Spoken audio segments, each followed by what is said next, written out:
இந்த கட்டுமான தொழிற்சங்கம் எதற்காக ஏன் உருவாக்கப்பட்டது என்றால், இந்த தொழிற்சங்கத்தில் இருக்கின்ற கட்டுமான தொழிலாளர்கள் அரசாங்கத்தில் கிடைக்கின்ற எந்த ஒரு பலனையும் இதுவரை அனுபவித்ததே கிடையாது.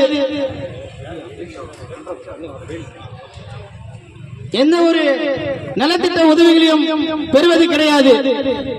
இந்த கட்டுமான தொழிலாளர்களுக்கெல்லாம் அரசாங்கம் எத்தனையோ நலத்திட்டங்களை செய்து கொண்டு வருகிறது. என்னுடைய மக்களுக்கு போதுமான விழிப்புணர்வுகள் இல்லாத காரணத்தால் இதுவரை எந்த ஒரு அரசாங்கத்தில் கிடைக்கின்ற பலன்களையும் அனுபவிக்க முடியவில்லை.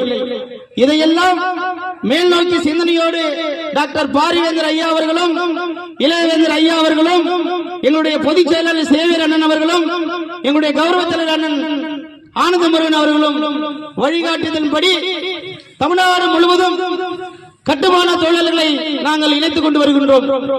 அதன் ஒரு படியாக இன்று விழுப்புரம் மாவட்டத்தில் கட்டுமான தொழிலாளர்களுக்கெல்லாம் ஒன்று சேர்த்து அவர்களுக்கு தேர்தல் முறையிலே இந்த இயக்கத்தை வழிநடத்துவதற்காக தலைவர், செயலாளர், பொருளாளர், செயற்குழு உறுப்பினர் போன்ற பதவியை ஒரு தேர்தல் முறையில் அவர்களை தேர்ந்தெடுக்க வேண்டும் என்பதற்காக இங்கே இந்த கூட்டத்தை கூட்டப்பட்டிருக்கிறது. என் மக்கள் எத்தனையோ பேருக்கு அழகிய வீடு, சொகுசா இருக்கிறது வீடு, சந்தோஷமா இருக்கிறது வீடு, ராத்திரி பகல் மழை பகல் இதெல்லாம் பார்க்காமல் அழகிய வீட்டு கட்டி கொடுக்கின்ற அவர்கள் சந்தோஷமாகவும் நிம்மதியாகவும் வாழ்கின்றார்கள் என்றால் இல்லை. அதற்காகத்தான் அரசாங்கத்தில் நலவாரியம் என்ற இந்த ஒரு வாரியத்தை உருவாக்கினார்கள். அந்த வாரியத்தின் மூலமாக அனைத்து பெனிஃபிட்டுகளும் அடைவதற்கு நாம் இங்கே எல்லாம் ஒன்று கூடியிருக்கின்றோம். என் அன்புக்குரிய உறவுகளே, இந்த கட்டுமான தொழிலாளர்கள் நலவாரியத்தில் பதிவு செய்யும் போது 2 மாதம் 3 மாதம் காலங்கள் கடந்து விட்டது. ஆனால் கிராமத்தில் இருக்கின்ற வில்லேஜ் அட்மினிஸ்ட்ரேஷன் ஆபீஸ் சொல்லக்கூடிய மணி விஏஓ அவர்கள் என் மக்கள் அலுவலகத்துக்கு சென்று நாங்கள் நலவாரியத்தில் பதிவு செய்து விட்டோம், இதை எங்களுக்கு ஓகே செய்ய என்றால் இதுவரை செய்வது கிடையாது. அது ஒரு பொருட்டாக மதிக்கிறது கிடையாது. அதனால என் மக்கள் பயனடைய மாட்டார்கள். வெயிலும் மழையிலும் நனைஞ்சு மற்றவங்க வாழ்வாதாரத்துக்காகவும் அவர்கள் நிம்மதியாக வாழ்வதற்கு உழைக்கிறார்கள் கண்டி அவருக்காக உழைப்பதற்கு யாரும் முன்வரவில்லை. அதற்காக தான் நாங்கள் இது போன்ற ஒரு கட்டுமான தொழிற்சங்கத்தை உருவாக்க வேண்டும் என்பதற்காக உருவாக்கி வந்து கொண்டிருக்கிறோம். மணிகார்கிட்ட போயிட்டு நலவாரியத்தில் பதிவு பண்ணிட்டேன், கையெழுத்து போடுங்க, நான் கட்டுமானத்தில் இருக்கிற என் மக்கள் கேட்டானா அந்த மணிகார் சொல்ற விஷயம் என்ன தெரியுமா? ஏமா இன்னைக்கு கொஞ்சம் வேலையா இருக்குது, நாளைக்கு வா அப்படின்னு சொல்றது.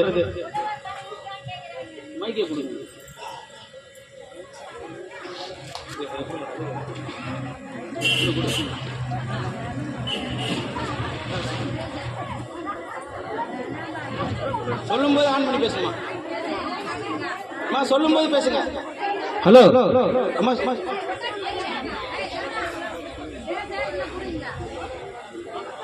மணிகாரிகிட்ட போய் கையெழுத்து கேட்டோம்னா எங்களுக்கு நீங்க உழவர் கார்டுல ஆதார் கார்டு இருந்தாலும் உழவர் கார்டு இருந்தால் நாங்கள் கையெழுத்து போட மாட்டோம், உங்களுக்கு அது ரத்து பண்ணாதான் நாங்கள் கையெழுத்து போட்டு தருவோம். நாங்கள் 2 வருஷமா கேட்டு பார்த்தோம், அந்த மேடம் போட்டு தருவோம். உண்மை நாங்கள் கந்தாட்டினா ஒரு 10 பேருக்கு கேட்டு பார்த்தா உங்களுக்கு போடுவோம். உழவர் கடை எங்களுக்கு மீதி எல்லாருக்கும் வந்தது கந்தாட்டில், எங்களுக்கு எங்கள் வீட்டில் ஒரு 4 பேருக்கு வரல. அதனால எங்களுக்கு உழவர் கடை இல்லாமல் தரமாட்டேன் வைக்கிறேன்.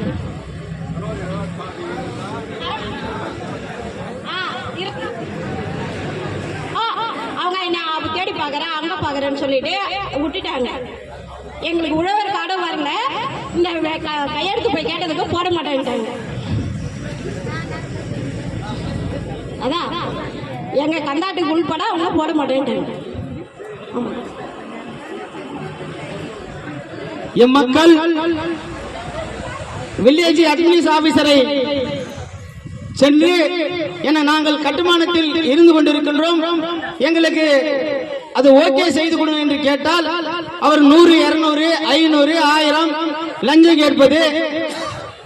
சரி என் மக்கள் திரும்பி வந்துட்டு அடுத்த நாள் போனா ஒரு 200 ரூபாய் கொடுக்குறான்.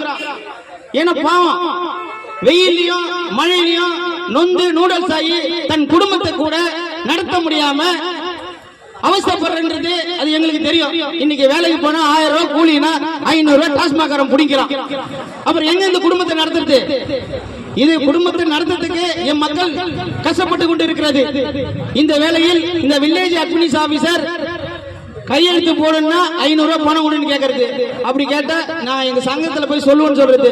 சங்கத்துல சொன்னா ஒண்ணுக்கு நீ வேலை செய்ய விடாம தடுத்துன்றதுக்காக உன்னையும் அரெஸ்ட் பண்ண சொல்லுவேன், உங்க தலைவருக்கு ஜெயில போடுன்னு சொல்லுவேன். இந்த மாதிரி தெனாவட்டான பேச்செல்லாம் நிறுத்திக்கொள். ஜெயில் என்பது என் மயிருக்கு சமம், புரியுதா? என் மக்கள் உங்களை தேடி வந்ததுன்னா கட்டுமானத்துல கையெழுத்து போடு. அதை விட்டுட்டு தேவையில்லாம நீ வந்து மிரட்டுறது இந்த உருட்டுற வேலை எல்லாம் வேணாம், இதோட நிறுத்திக்கிங்க. தாசில்தாரை பார்த்து கேட்கிற ஒரு மணிகாரு, கிராமத்தில் இருக்கின்ற மணிகாரு 4 மாதமா 5 காலமா பதிவு பண்ணி இது வரைக்கும் இந்த கட்டுமானத்தை ஓகே பண்ணாது இருக்கான்ற நீ என்ன கைட்டிட்டு இருக்க? இனிமேல் நாங்கள் பொறுத்துக் கொள்ள மாட்டோம்.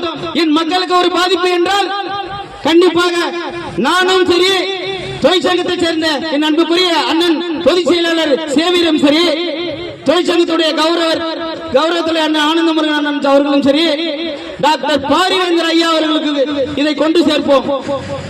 இனி உங்க ஆட்டத்தை நிறுத்திக்கிங்க. இந்த லஞ்சம் வாங்குறது 500 ரூபாய் இருந்தாதான் ஓகே பண்றது அப்படிலாம் நிறுத்திக்கிங்க, புரியுதா? என் அன்புக்குரிய மக்களே, உங்களுக்காக நாங்கள் இருக்கின்றோம். எந்த வில்லேஜ் அட்மினிஸ் ஆபீசரும் சரி,